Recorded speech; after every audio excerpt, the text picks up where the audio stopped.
wabarakatuh. Innal hamdalillah nahmaduhu wa nasta'inuhu wa nastaghfiruh wa na'udzu billahi min shururi anfusina wa min sayyiati a'malina. May yahdihillahu fala mudhillalah wa may yudhlil fala hadiyalah. Wa asyhadu an la ilaha illallah wahdahu la syarikalah wa asyhadu anna Muhammadan 'abduhu wa rasuluhu la nabiyya wa la rasula ba'dah.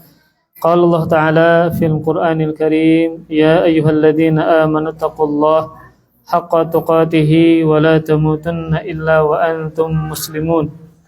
Ya ayyuhan nasu taqu rabbakumul ladzi khalaqakum min nafsin wahidah wa khalaqa minha zawjaha wa batha minhuma rijalan katsiran wa nisaa'a wattaqullaha alladzi tasaaluna bihi wal arham innallaha kana 'alaikum raqiba. Ya ayyuhalladzina amanu taqullaha wa qulu qawlan sadida yuslih lakum a'malakum wa yaghfir lakum dhunubakum wa may yuti'illaha wa rasulahu faqad faza fawzan 'azima. Amma ba'du, fa inna asdaqal hadithi kitabullah wa khairal hadyi hadi Muhammadin sallallahu alaihi wa alihi wasallam wa syarrul umuri muhdatsatuha fa inna kulla muhdatsatin bid'ah wa kulla bid'atin dhalalah wa kulla dhalalatin finnar wa na'udzubillahi min adzabin nar. Alhamdulillah, kita bersyukur kepada Allah Subhanahu wa taala pada kesempatan malam hari ini, malam Ahad. Allah Subhanahu wa taala masih memberikan nikmat taufik kepada kita, yaitu nikmat masih dimudahkan kita menjalankan ketaatan demi ketaatan kepada Allah Subhanahu wa taala. Maka kita berdoa kepada Allah semoga yang kita kerjakan ini bisa mendatangkan ridho dan rahmat dari Allah Subhanahu wa taala. Amin ya rabbal alamin. Insyaallah pada malam hari ini kita akan membahas tentang renungan atau muhasabah setelah kita berpisah dengan bulan Ramadan. Maka sekarang adalah tanggal 16 Syawal ya, yang mana sudah setengah daripada bulan Syawal, dan terkadang kita masih berada di nuansa daripada bulan Ramadan. Maka insyaallah kita akan membahas ada 3 hal yang dilakukan dan dibiasakan oleh salafus saleh ketika mereka berada di bulan Syawal, ketika mereka setelah berakhirkan daripada bulan Ramadan. Maka ketika Nabi Shallallahu Alaihi Wasallam ya bersama dengan para sahabatnya, dan ketika itu sudah memasuki bulan Ramadan, maka Nabi Shallallahu Alaihi Wasallam menjelaskan kepada para sahabatnya tentang bulan Ramadan, syahrul mubarak. Kata Nabi Shallallahu Alaihi Wasallam, qad ja'akum Ramadan syahrul mubarak. Kata Nabi sallallahu alaihi wasallam, sungguh telah datang kepada kalian bulan Ramadan, bulan yang penuh dengan keberkahan. Lalu Nabi sallallahu alaihi wasallam menjelaskan tentang 5 keberkahan dan keutamaan dari pada bulan Ramadan. Yang pertama adalah kata Nabi sallallahu alaihi wasallam, iftaradallahu alaihi siyamahu. Allah Subhanahu wa taala mewajibkan berpuasa pada bulan Ramadan. Kemudian keberkahan yang kedua adalah kata Nabi sallallahu alaihi wasallam, wa tuftahu fihi abwabul jannah, dan dibukakan padanya pintu-pintu surga. Kemudian kata Nabi sallallahu alaihi wasallam, wa tughallu fihi, kata Nabi sallallahu alaihi wasallam, wa tughallaqu fihi abwabul jahim, dan ditutup padanya pintu-pintu neraka. Kemudian kata Nabi sallallahu alaihi wasallam, wa tughallu fihi syayatin, dan syaitan-syaitan dibelenggu. Kemudian yang terakhir adalah wa fihi lailatun khairum min alfi syahrin man hurima khairaha faqad hurim. Yang kelima, keberkahan yang kelima adalah padanya terdapat sebuah malam yang lebih baik daripada 1000 bulan, yang mana barang siapa yang diharamkan dari kebaikannya maka dia sungguh diharamkan dari kebaikan yang banyak. Nah, ini 5 keutamaan ini, 5 keberkahan ini hanya ada pada bulan Ramadan saja.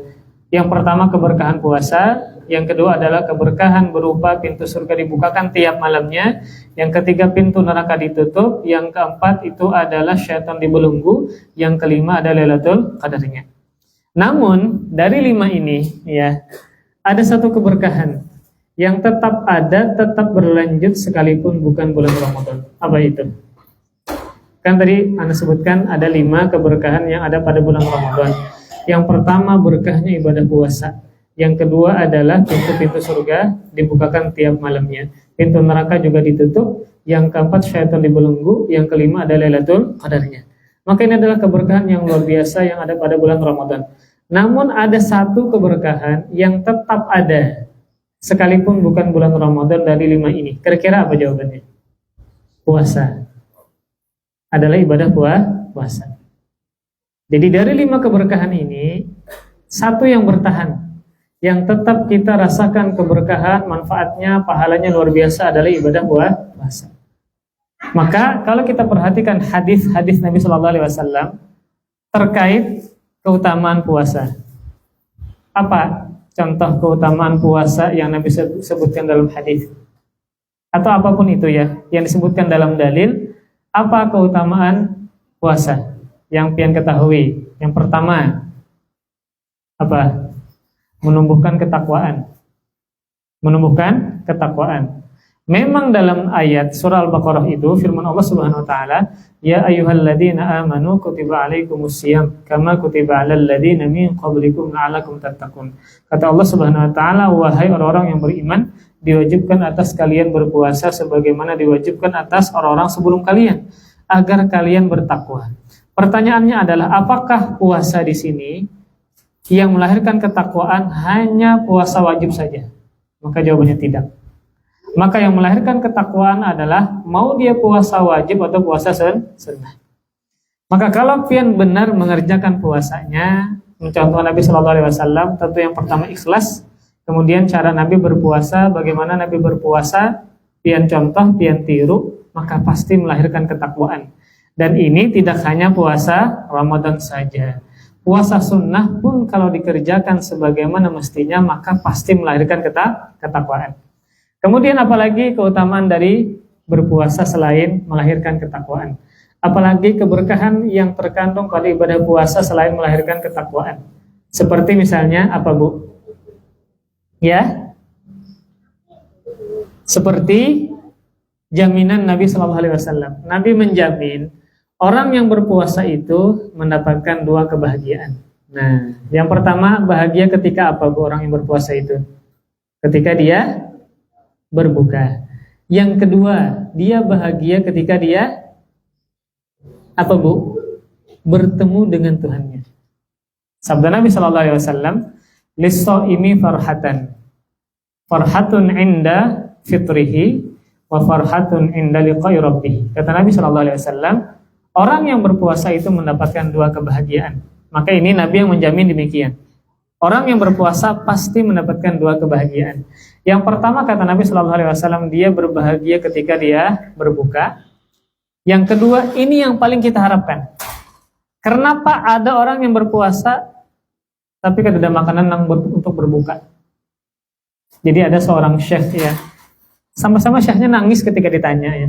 Ada seseorang bertanya sama laki-laki, paruhbaya lah, yang mana sedin ini bertakun bagaimana status puasa kami kalau kami itu kadang kau bersahur, kadang kau berbuka, ya, ketika dia dilanda konflik perang atau apakah, sehingga dia bertanya kepada seorang syekh, bagaimana status puasa kami, sahkah kadakah ketika kami berpuasa tapi kami kada makanan untuk bersahur dan berbuka. Subhanallah, sampai-sama syekhnya nangis ya. Jadi dalam kehidupan dunia ini ada nggak orang seperti itu? Maka jawabannya ada. Maka bisa jadi ada orang yang berpuasa tapi dia tidak berbahagia ketika berbuka. Kenapa? Tidak ada makanan yang dimakan. Tetapi kita berusaha mendapatkan jaminan kebahagiaan yang kedua. Ini yang paling penting. Sekalipun ternyata ada orang yang sangat miskin misalnya, dilanda konflik sehingga dia sulit untuk mencari makanan ketika berbuka, perang macam-macam ya.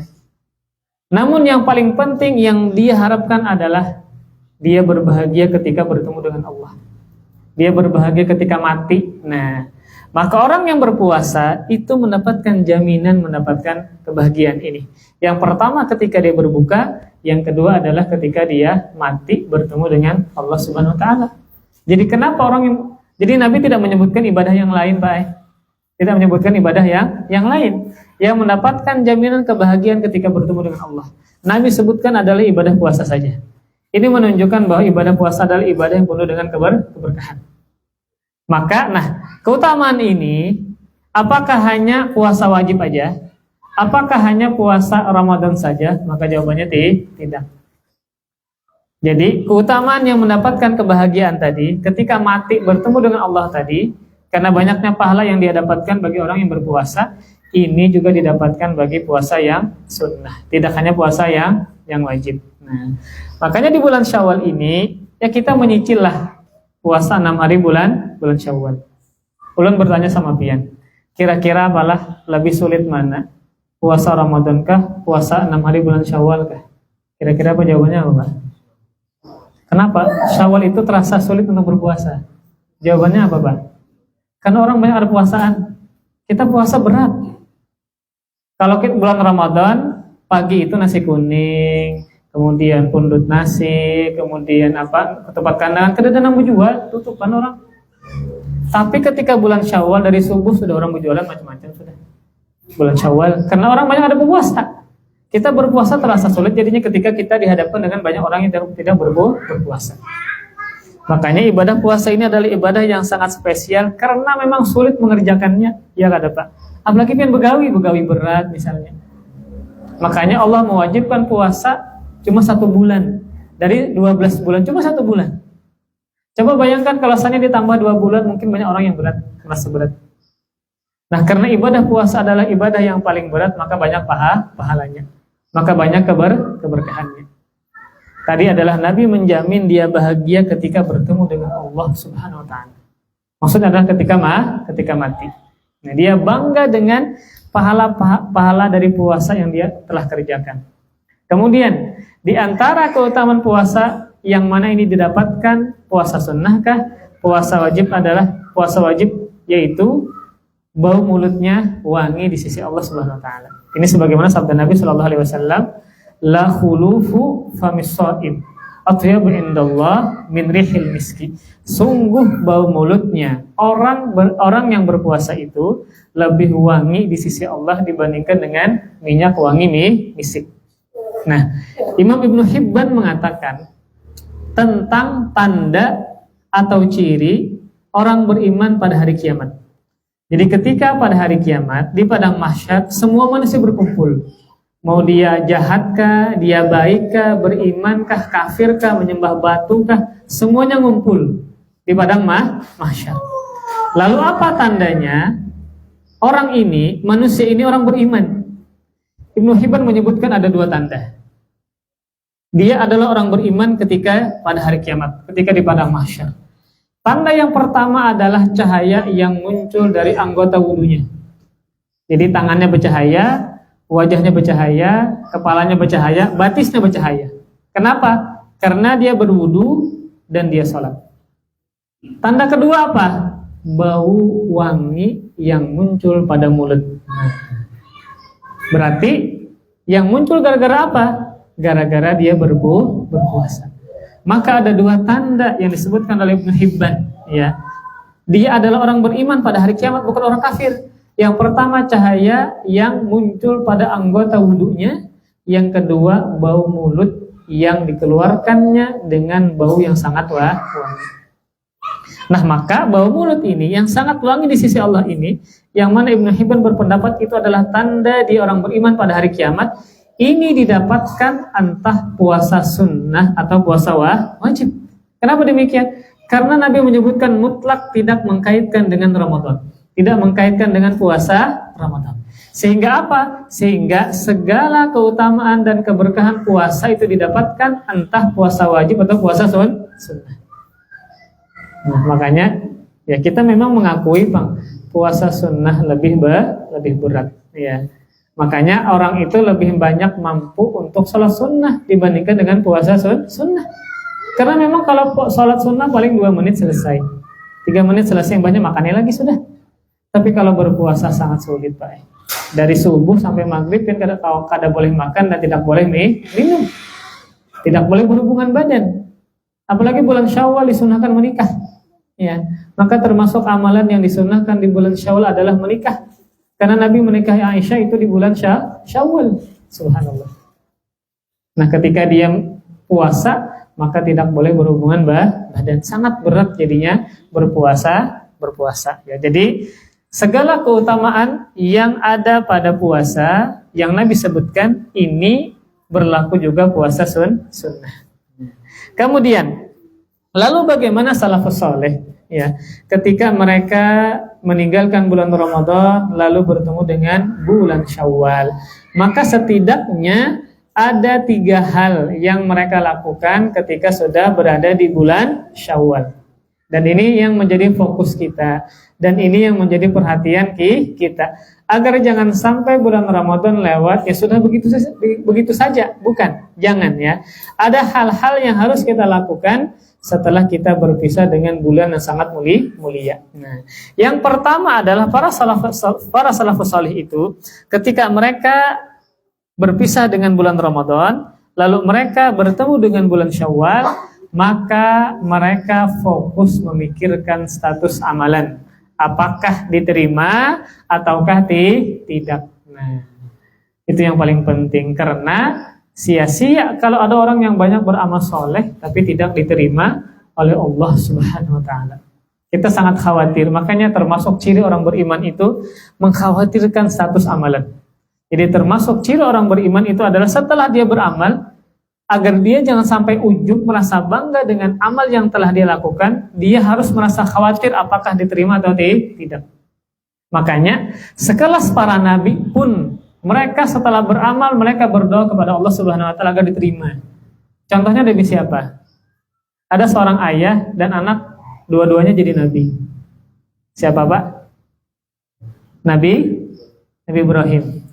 Nabi Ibrahim, kemudian anaknya Nabi Yusuf. Tapi Pak, ada seorang anak, abahnya nabi, kayunya nabi, datunya juga nabi. Nah, tahu latihan saya, Pak? Jadi ada seorang nabi, abahnya nabi, kayunya nabi, datunya juga nabi. Kalau nabi siapa? Nabi Musa, bukan. Nabi Yusuf. Nah, Masya Allah. Nabi Yusuf. Nabi Yusuf abahnya siapa? Yakub. Nabi Yakub abahnya siapa? Ishak. Ishak siapa abahnya? Nabi Ibrahim alaihissalam. Ya. Jadi kembali kepada Nabi Ibrahim dan Nabi Ismail. Jadi ketika Allah Subhanahu wa taala berfirman, wa idz yarfa'u Ibrahimul qawa'ida minal baiti wa Ismail rabbana taqabbal minna innaka antas samiul alim wa tub alaina innaka antat tawwabur rahim.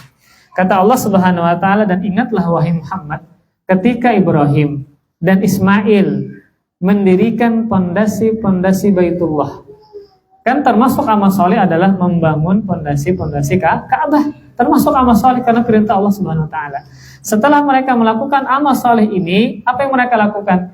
Mereka berdoa kepada Allah Subhanahu wa taala. Rabbana taqabbal minna innaka antas samiul alim. Keduanya berdoa kepada Allah Subhanahu wa taala, Rabbana, wahai Tuhan kami, taqabbal minna. Terimalah apa? Amalan kami. Sesungguhnya Engkau Maha mendengar lagi Maha mengetahui. Kemudian bukan cuma mereka meminta diterima amal, satu lagi yang mereka minta, wa tub alaina, dan terimalah taubat kami. Kenapa demikian? Minta taubat padahal kita yakin mereka adalah sosok yang maksum. Tapi tetap mereka meminta kepada Allah ampunan dan taubat dari Allah Subhanahu wa taala. Karena tadi yang memberatkan seseorang itu dari beramal soleh adalah karena faktor dosa. Nah, jadi sekelas para nabi pun mereka tetap meminta kepada Allah setelah beramal agar amal mereka diterima oleh Allah Subhanahu wa taala. Nah, kemudian hadirin dan hadirat rahimani wa rahimakumullah, khalifah yang keempat ya, sekaligus menantu Rasulullah SAW, Ali bin Abi Thalib radhiyallahu taala anhu, beliau pernah mengatakan, kunu liqabulil amal ashaddah timamin minkum bil amal. Alam tasma'ullah yaqul innama yataqabbalullahu minal muttaqin. Kata Ali bin Abi Thalib, hendaklah kalian lebih fokus untuk memperhatikan status amalan daripada amalan itu sendiri. Nah, jadi sebenarnya kata beliau, ketika kita beramal soleh, yang kita pikirkan bukan amal solehnya, tetapi adalah status amal setelah kita mengerjakannya. Apakah diterima ataukah tidak. Lalu beliau mengatakan, bukankah kalian mendengar firman Allah Subhanahu wa taala, innama yataqabbalullahu minal muttaqin. Sungguh hanya Allah menerima amalan-amalan orang-orang yang bertakwa. Ya. Jadi Al-Imam Ibnu Katsir beliau mengutip perkataan sahabat Abu Darda, di mana beliau pernah mengatakan bahwa satu sholat yang Allah terima, ya, dari amal-amal soleh beliau lebih beliau cintai daripada dunia dan seisinya. Kemudian beliau membaca ayat ini, innama yataqabbalullahu minal muttaqin. Sungguh Allah hanya menerima amalan orang-orang yang bertakwa. Karena ciri dari amalan yang diterima adalah yang mengerjakannya bertakwa. Berarti kalau amalnya diterima itu menunjukkan orang itu bertakwa kepada Allah Subhanahu wa taala. Jadi kalau orang itu diterima amalnya itu menunjukkan dia adalah orang yang bertakwa. Nah, Syekh Abdurrahman bin Nasir As-Sa'di dalam tafsirnya menjelaskan ayat ini, yang dimaksud dengan orang bertakwa ketika beramal soleh adalah ketika dia mengerjakannya ikhlas dan sesuai dengan tuntunan Rasulullah SAW. Maka dia dikatakan orang yang bertakwa lagi beramal soleh, dan insya Allah diterima amal solehnya. Makanya para ulama sangat banyak menyebutkan secara umum, ya, tentang tanda-tanda amal seseorang itu diterima ataukah tidak. Secara umum banyak para ulama mengatakan apa cirinya, apa tandanya. Kita sebutkan perkataan Ibnu Rajab Al-Hanbali rahimahullah ta'ala, di mana beliau pernah mengatakan anna mu'awadatas siyam ba'da siyami Ramadan alamatun ala qabuli shaumi Ramadan. Beliau pernah mengatakan bahwasanya membiasakan puasa setelah puasa di bulan Ramadan itu adalah tanda atas diterimanya puasa di bulan Ramadan. Jadi kalau kita ingin mengetahui jenis amalan yang kita kerjakan di bulan Ramadan apakah diterima atau tidak, maka kita mengiringi dengan ibadah yang semisal ibadah tersebut. Jadi sebagaimana perkataan Ibnu Rajab ini, bahwa orang yang membiasakan berpuasa setelah berpuasa di bulan Ramadan, kata beliau, itu tanda diterimanya puasa di bulan Ramadan. Maka apa tanda antum membaca Al-Quran diterima bacaan antum? Tandanya adalah antum tetap membiasakan membaca Al-Quran setelah bulan Ramadan. Kemudian, apa tandanya salat witir kita, ya, salat tahajud kita di bulan Ramadan diterima Allah Subhanahu wa taala? Maka cirinya adalah antum tetap membiasakan witir dan tahajud setelah bulan Ramadan. Kemudian apa cirinya? Sedekah kita, ya. Kemudian apalagi zikir kita, doanya kita diterima oleh Allah Subhanahu wa taala. Maka cirinya adalah tetap melanjutkan ibadah tersebut setelah bulan Ramadan. Jadi membiasakan beramal setelah bulan Ramadan itu menunjukkan amal dia diterima oleh Allah Subhanahu wa taala. Alasan beliau adalah fa innallaha idza taqabbala amala 'abdin waffaqahu li amalin sholihin ba'dahu. Nah, jadi kata beliau, karena sesungguhnya Allah Subhanahu wa taala apabila menerima amalan hambanya, niscaya Allah berikan taufik untuknya melakukan amal soleh setelahnya. Jadi kenapa beliau mengatakan bahwa membiasakan puasa setelah puasa di bulan Ramadan tanda diterimanya puasa Ramadannya? Karena kata beliau ketika seseorang itu diberikan taufik oleh Allah Subhanahu wa taala tetap melanjutkan ibadah setelah ibadah, itu tanda diterima amal solehnya. Jadi kalau kita tetap melanjutkan puasa, tetap melanjutkan baca Al-Quran, tetap Allah beri taufik, nah itu tanda dia diterima amal solehnya. Ya. Jadi memang tidak bisa kita sama dengan di bulan Ramadan. Contoh misalnya ketika pian mampu 1 juz, 2 juz sehari di bulan Ramadan, mampu kada pian di bulan Syawal? Memang tidak bisa. Tidak bisa. Tapi minimal pian istiqomah walaupun sedikit. Misalnya kalau bulan Ramadan 1 juz kawas sehari, mungkin ada yang 2 juz sehari, apalagi 10 terakhirnya itu mungkin ada yang 3 juz 4 juz sehari, ya. Bahkan ada di pesantren subhanallah 3 hari hatam Quran, ya. 3 hari hatam di Intan Ilmu ada itu, ada 3 hari, ada 5 hari hatam, subhanallah. Kalau 3 hari kan berarti 10 juz seharinya, ya. Nah, jadi maksud ulun adalah walaupun kita di bulan Syawal kada kawas 1 juz, Kada kau 2 juz, minimal ada yang penting istiqomah dan berkesinambungan. Misalnya sehari 1 lembar, sehari 1 makro kah, atau 2 lembar kah, tapi berkesinambungan. Daripada sampai sekarang kada terbuka lagi. Ini kan 16 Syawal maksudnya, 16 Syawal ya. Kada terbuka dari hari raya sampai sekarang. Ini perlu patut kita muhasabah. Ya. Jadi kalau kita sudah mendengar kajian seperti ini, ya kita berusaha berdoa kepada Allah Subhanahu wa taala agar Allah berikan taufik bisa istiqomah. Karena tadi tanda amal salehnya diterima di bulan Ramadan adalah Allah tetap berikan taufik untuk beramal setelah beramal. Artinya adalah di bulan Syawal tetap berpuasa, ya, tetap baca Al-Qur'an, tetap salat witir. Yang sebagian orang mungkin mengira witir hanya dikerjakan pada bulan Ramadan saja. Padahal witir ini termasuk salah satu dari 3 wasiat Nabi kepada Abu Hurairah. Jadi Nabi pernah memberikan wasiat kepada Abu Hurairah dengan tiga wasiat.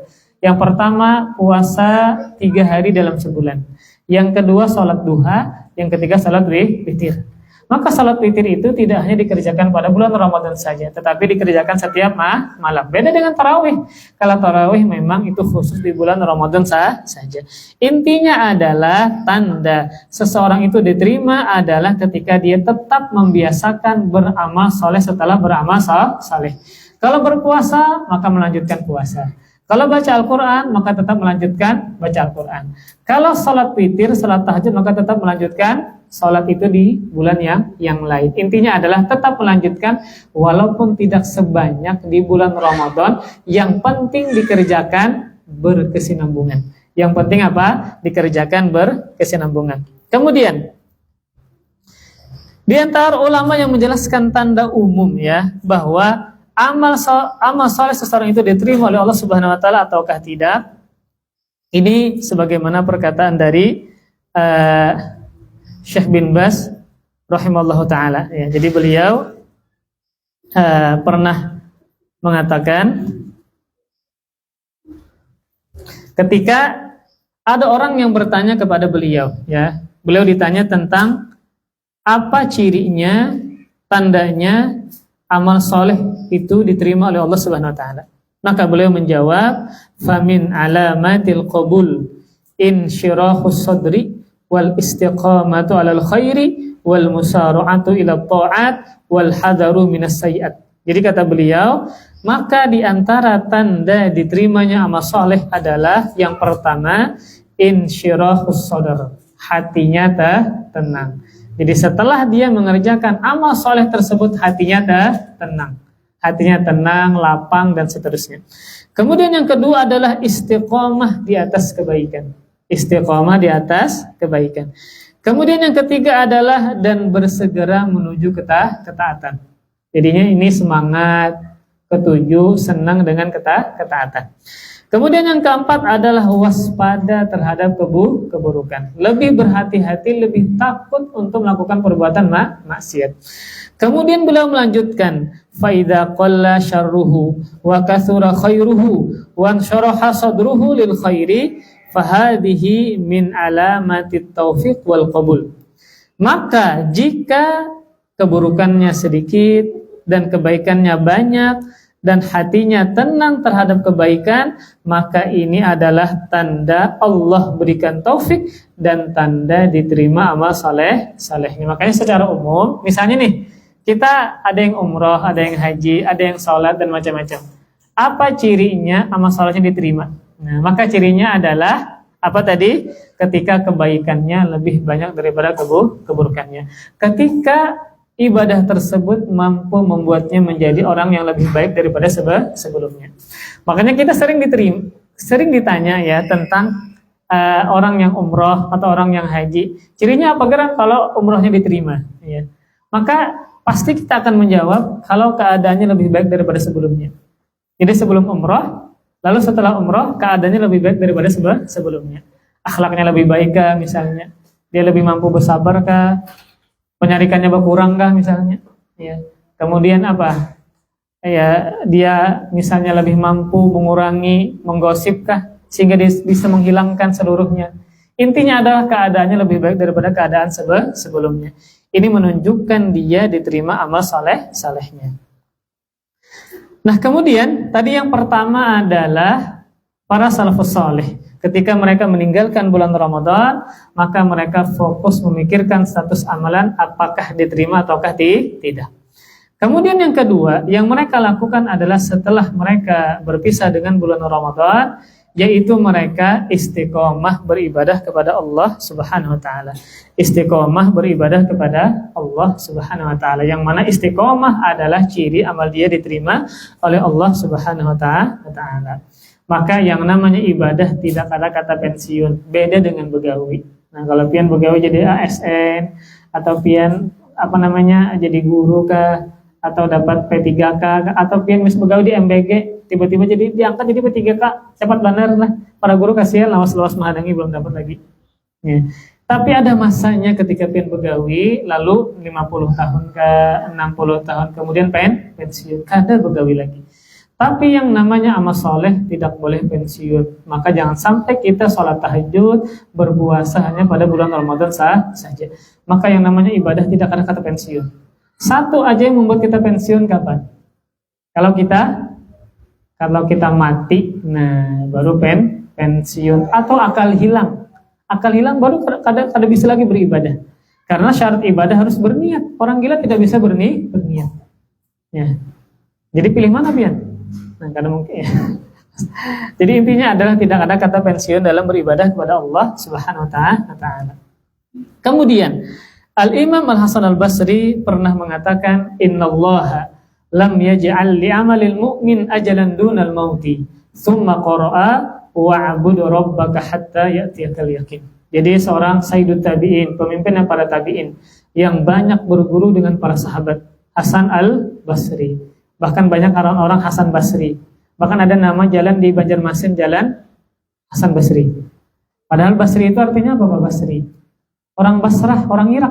Ini orang Banjar, orang Kalua, orang Anjir. Ngarannya Hasan Basri. Salah Hasan Al-Banjari kan? Karena Al-Basri artinya adalah orang Basrah. Tapi ini orang Banjar, bukan orang Irak. Bukan orang Basrah. Jadi beliau pernah mengatakan, kata beliau, sungguh Allah tidak pernah menjadikan batasan bagi amalan orang beriman kecuali kematian.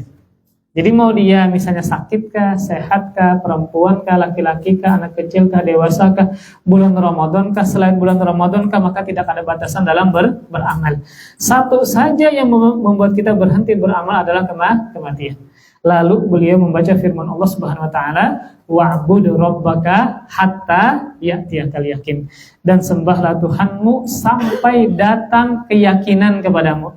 Apa yang dimaksud dengan keyakinan? Maksudnya adalah kematian. Kalau sudah mati, maka tidak lagi bisa beramal soleh. Jadi kita kadang di sebuah masjid itu banyak teman-teman, banyak jamaah. Kita melihat terkadang yang tua-tua itu lebih semangat dibandingkan dengan yang muda dalam bermajelis ilmu. Ya. Namun ketika Ramadan ini, sidin meninggalan. Nang tua ini sudah meninggalan ya. Ada di antara ikhwah kita yang sudah sepuh. Terbiasa beliau ikut kajian. Ya. Mau orangnya banyak kah, sidin tetap turun, subhanallah. Tapi ketika bulan puasa ini, sidin tidak ada lagi karena sudah meninggal dunia. Ya. Maka kalau sudah meninggal dunia, maka tidak bisa beramal soleh lagi. Makanya di antara motivasi kita agar kita semangat beribadah adalah dengan ingat mati. Nah, ingat mati itu apa? Gerang yang diingat. Apa gerangnya yang diingat? Yang pian lakukan adalah sebagai bentuk mengingat kepada kematian, yaitu banyaknya sebab-sebab kematian. Maka yang namanya mati bukan kena sakit aja. Pian setarek apapun awak pian. Kalau pian kada bisa berkunjung mati, pian tenggelam di iriam kanan sana. Ada orang misalnya ada kemarin itu tentara keriam kanan baik, entah kenapakah tercabur mati orangnya, padahal tentara tak, ya, yang mana fisiknya kuat dan seterusnya. Maka sebab kematian sangat banyak, ya. Tidak hanya sakit, tabrakan, ditusuk orang, tertimpa reruntuhan, ya. Banyak sebab kematian. Yang kita kada tahu gimana nanti kita meninggal dunia. Lagi rame bepandiran dalam mobil tabrak orang. Lagi rame, lagi santai, lari kah, jogging kah, kita di pinggir orang ngantuk, tabrak kita, meninggal kita. Maka sebab kematian sangat banyak. Maka benarlah bahwa cukuplah kematian sebagai nasihat, agar jangan sampai kita terlalu larut dalam dunia. Ya. agar kita banyak bertaubat, banyak beristighfar, agar kita jangan sampai durhaka lawan kuitan, agar suami jangan menyakiti bini, agar bini jangan sampai durhaka lawan laki. Ingat ingat mati. Ya. Maka harus ingat, banyak-banyak ingat mati. Terkadang kalau kita melihat para artis itu ya, ketika diingatkan matinya merasa sial, ya. Iya kada Pak? Terkadang kita melihat misalnya yang tonton lawak misalnya, lalu diingatkan dengan kematian, mengotok meja, mengotok lantai. Jadi seakan-akan itu apa ya, dianggap sebagai kesialan. Musia mati bujuran, ya, tidak seperti itu. Ya. Jadi bahkan kita disuruh oleh Nabi untuk banyak ingat mati. Ya tujuannya agar kita banyak beramal soleh, agar kita jangan terlalu larut ya mengajar perkara dunia sehingga melalaikan perkara akhirat misalnya, agar kita bisa sabar dengan cobaan kehidupan. Maka dengan ingat mati. Ya. Maka bagus ingat mati. Ulun paling jujur ya. Kalau ulun puasa sunnah, ulun banyak ingat mati. Dan ulun lebih siap mati ketika ulun berpuasa. Jadi terkadang kalau misalnya berkendaraan, kadang ingat mati. Dan ketika ulun sedang berpuasa itu, karena Bapak kalau ulun mati ketika itu kayak itu. Karena ulun sedang berpuasa. Makanya kan orang itu mengharapkan ketika dia mati dalam keadaan beribadah. Tapi sangat sulit. Tetapi bisa dan itu mudah kalau pian membiasakan puasa sunnah. Karena yang namanya puasa itu adalah rentang waktunya panjang. Antara subuh sampai maghrib. Selama pian berpuasa, maka selama itu pian beribadah kepada Allah Subhanahu wa taala. Pian berpuasa, tiba-tiba pian tenggelam kan misalnya. Pian berpuasa lalu ditabrak orang lah. Maka ini husnul khotimah. Mati dalam keadaan baik. Pian sedang berpuasa. Ya. Pian bayangkan dari subuh sampai maghrib sedang beribadah kepada Allah dengan berpuasa. Beda dengan sholat, kita tidak bisa menerka-nerka. Ya. Paling 10 menit selesai sholat. Ya. Maka tidak bisa menerka-nerka. Tapi kalau seandainya pian berpuasa, maka sepanjang siang itu pian dicatat sebagai orang yang beribadah. Ya. Maka ada orang yang meninggal sedang berpuasa, ada orang yang meninggal sedang baca Al-Quran. Ya.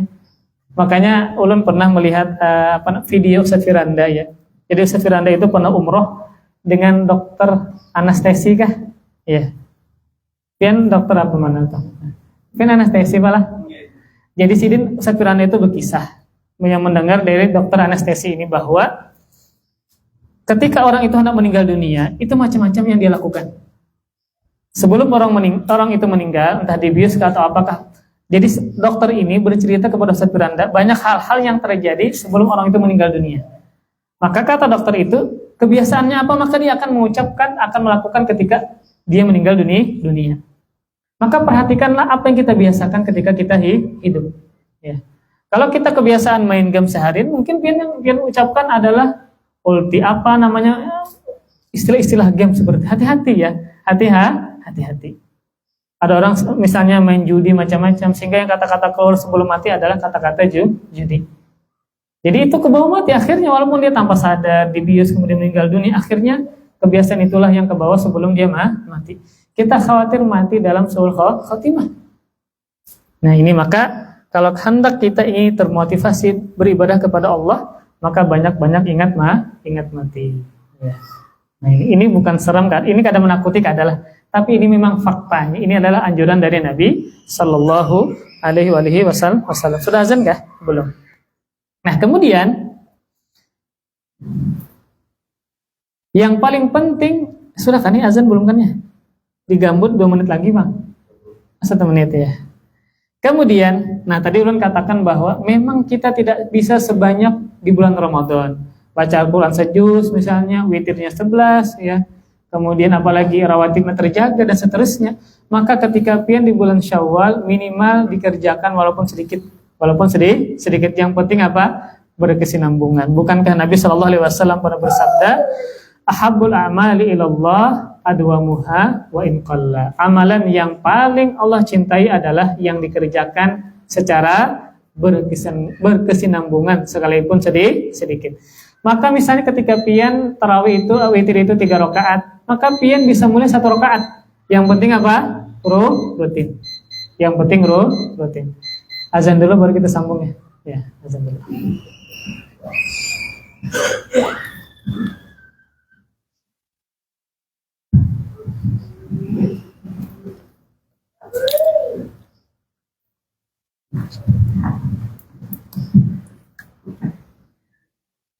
Allahu Akbar, Allahu Akbar. Allahu Akbar, Allahu Akbar. Asyhadu an la ilaha illallah.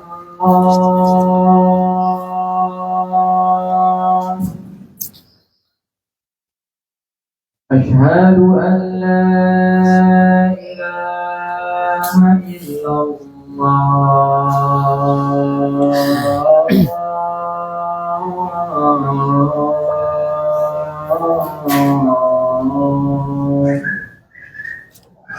Asyhadu anna Muhammadar Rasulullah.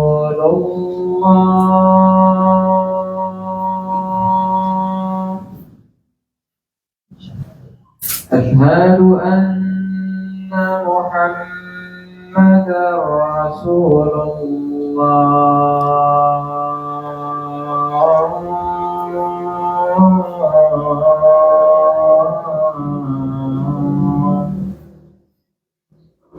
Hayya 'alas shalah.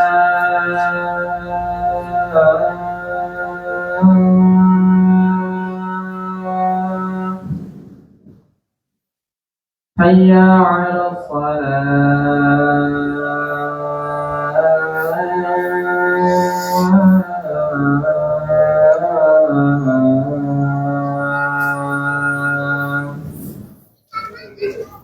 Hayya 'alal falah.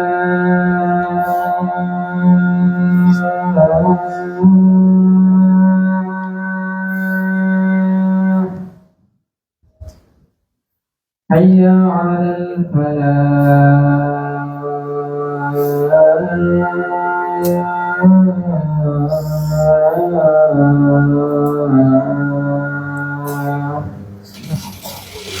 Allahu Akbar, Allahu Akbar. La ilaha illallah.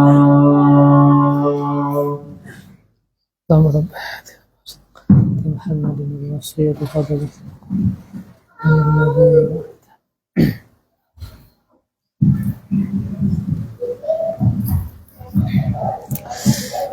Bismillah, alhamdulillah, wassalatu wassalamu ala rasulillah. Kita teruskan sampai 1 jam kemudian malah alasan. Ya, sedikit lagi insyaallah. Jadi yang kedua yang dilakukan oleh salafus saleh setelah mereka berpisah dengan bulan Ramadan adalah mereka fokus untuk istiqamah. Jadi apapun yang kita kerjakan di bulan Ramadan hendaknya tetap dikerjakan di lain daripada bulan Ramadan. Walaupun tidak sebanyak Ramadan, yang penting berkesinambungan. Yang penting apa? Berkesinambungan. Jadi kalau witir misalnya pian mulai 1 rakaat kah ya.